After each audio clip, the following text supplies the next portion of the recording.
उसके बाद में सारे मेरे आदिवासी भाइयों को, माताओं को जय भीम, जय जोहार। आज मैं ज्यादा कुछ तो नहीं कहूंगी, सिर्फ अपनी कुछ पंक्तियों में सारे चीजें बयां कर दूंगी कि संविधान को लेके आज हमने बहुत सारी चीजों को हमने एक ज्ञापन के रूप में सहेजा है, जो कि हमारी महामहिम राष्ट्रपति महोदय जी को कलेक्टर साहब के द्वारा हम उनको सौंपेंगे। उसी के नेतृत्व में कुछ वो लाइनें आपके सामने रखना चाहती हूँ कि संविधान ने हमें दिया समानता का हक, हमने जात पात डालकर छिन्न भिन्न कर दिया उसका अस्तित्व। संविधान केवल एक वकीलों का दस्तावेज नहीं है, बल्कि यह एक जीवन का माध्यम है जिसको पढ़कर समझकर तुम्हारे जीवन को, हमारे आने वाली पीढ़ी को साकार किया जा सकता है। लेकिन आज हमने इस संविधान का महत्व बिल्कुल जाना ही नहीं है, समझा ही नहीं है। अगर जाना होता और समझा होता तो आज इस तरीके से हमें ये कार्यक्रम नहीं करना होता। सबसे पहले, सबसे बाद में जिस तरीके से आज महामहिम राष्ट्रपति महोदय जी, भारत शासन नई दिल्ली भारत, मार्फत जिला कलेक्टर साहब महोदय राष्ट्रमंच, यह कि भारतीय संविधान एक महत्वपूर्ण दस्तावेज है जो हमारे देश के शासन की नींव रखता है और अपने नागरिकों के अधिकारों और कर्तव्यों को निर्धारित करता है। साथ ही सरकार की संरचना और शक्तियों को भी संरक्षित व लागू करता है। लेकिन आज के समय में इन शक्तियों का दुरुपयोग बहुत तेजी से किया जा रहा है, जिसमें भारत का प्रत्येक नागरिक परेशान है, पीड़ित है। साथ ही वर्तमान में निम्नलिखित मुद्दे आपके समक्ष प्रस्तुत है। लोकतंत्र से ही भारत की शासन व्यवस्था कायम है, लेकिन वर्तमान में जो सत्ता पक्ष की ओर से धांधली की जा रही है, जिससे आम जनता का लोकतंत्र में विश्वास खत्म हो रहा है। इसलिए लोकतंत्र बचाने और स्वतंत्र, निष्पक्ष और पारदर्शी चुनाव करवाने के लिए ईवीएम मशीन को हटाकर बैलेट पेपर से चुनाव कराए जाए, ताकि भारत में आम जनता का लोकतंत्र पर विश्वास बना रहे। ऐसा करने के लिए भारतीय चुनाव आयोग को बाध्य किया जाए।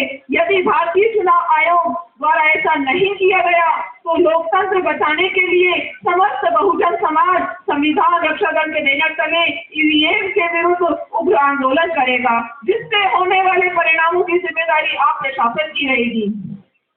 यह कि संबल यूपी में सदियों पुरानी जामा मस्जिद के सर्वे को लेकर उत्पन्न हुए विवाद के दौरान पुलिस फायरिंग में 5 मुस्लिम नौजवानों की मौत होने की दुर्भाग्यपूर्ण घटना है। उस घटना में जो भी पुलिस सरकारी नुमाइंदे थे उनको अपने पद से बर्खास्त किया जावे और उन पर हत्या का मुकदमा दर्ज किया जावे। उस घटना में शामिल व्यक्तियों के खिलाफ भी कठोर से कठोर कार्रवाई की जाए और संबल घटना पर शहीद हुए 5 व्यक्तियों को 1 करोड़ की राशि मुआवजे के रूप में दी जाए और साथ ही परिवार के एक व्यक्ति को सरकारी नौकरी भी दी जाए। और इस तरह की घटना की पुनरावृत्ति को रोकने के लिए भारत देश में कठोर कानून बनाया जाए।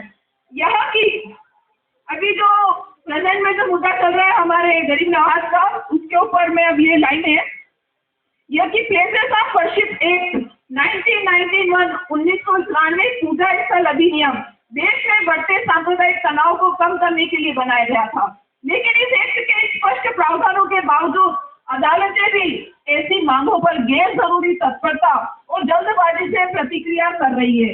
वर्तमान में संबल जामा मस्जिद की निंदनीय घटना के पश्चात अब अजमेर की स्थानीय अदालत ने राजस्थान के अजमेर में स्थित 12वीं शताब्दी के सूफी संत ख्वाजा मोइनुद्दीन चिश्ती गरीब नवाज की दरगाह पर सर्वेक्षण का आदेश दे दिया है।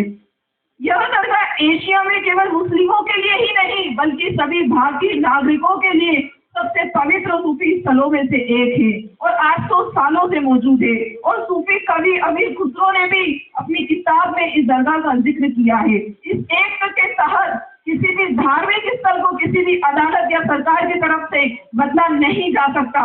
इस कानून को जल्द से जल्द लागू किया जाए और भारत देश में किसी भी जगह किसी भी अदालत में इस तरह की याचिकाएं स्वीकार नहीं की जाए और सुप्रीम कोर्ट, भारत सरकार और सभी राज्यों की अधीनस्थ अदालतों से इस एक्ट की तुरंत प्रभाव से पालना कराई जाए और राजस्थान राज्य की अजमेर दरगाह की याचिका अधीनस्थ राजस्थान उच्च न्यायालय से खारिज की जाए, वरना भारतीय बहुजन समाज द्वारा उग्र आंदोलन किया जाएगा। यह कि प्रस्तावित वक्फ संशोधन विधेयक 2024 के संबंध में जो संशोधन किया जा रहा है जो कि सभी नई धाराएं इस्लामी वक्फ व्यवस्था के मूल्यों और भावनाओं के खिलाफ है, इसलिए वक्फ संशोधन विधेयक 2023 रद्द किया जाए। भारत देश की जनसंख्या की जातिगत जनगणना कराई जाए तथा जनसंख्या के आधार पर आरक्षण दिया जाए और प्राइवेट संस्थानों में अनिवार्य आरक्षण व्यवस्था कराई जाए। राजस्थान राज्य के SC, ST, OBC और माइनॉरिटी वर्ग के व्यक्तियों को जो वर्षों से सरकारी जमीनों पर काबिज है, सर्वे कराकर उनको मालिकाना हक दिया जाए। उक्त ज्ञापन पेश कर निवेदन है कि उपरोक्त घटनाओं में लिप्त व्यक्तियों व अधिकारियों के खिलाफ सख्त कानूनी कार्रवाई की जाए और हमारी विभिन्न मांगों को पूरा किया जाए। अगर ऐसा नहीं होता है तो समस्त भारतीय बहुजन समाज द्वारा भारतीय संविधान रक्षा दल के तले उग्र आंदोलन किया जाएगा, जिसकी समस्त जवाबदेही प्रशासन की होगी।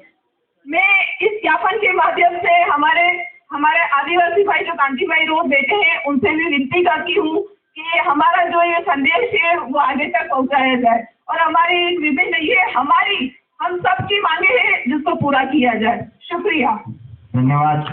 ज्ञापन ये भी साथ में कांटी भाई। एक छोटा संदेश है आदिवासी परिवार के तरफ से। राजसमंद की पूरी team, SC, ST, minority, Gogunda Vidhan Sabha के अंदर एक देवला ब्लॉक के अंदर बहुत ही बड़ा महाचिंतन शिविर होने जा रहा है। 8 दिसंबर को आप सभी जने ज्यादा से ज्यादा संख्या में पहुंचे। गोकुंदा विधानसभा देवड़ा ब्लॉक के अंदर महाचिंतन शिविर 8 दिसंबर को।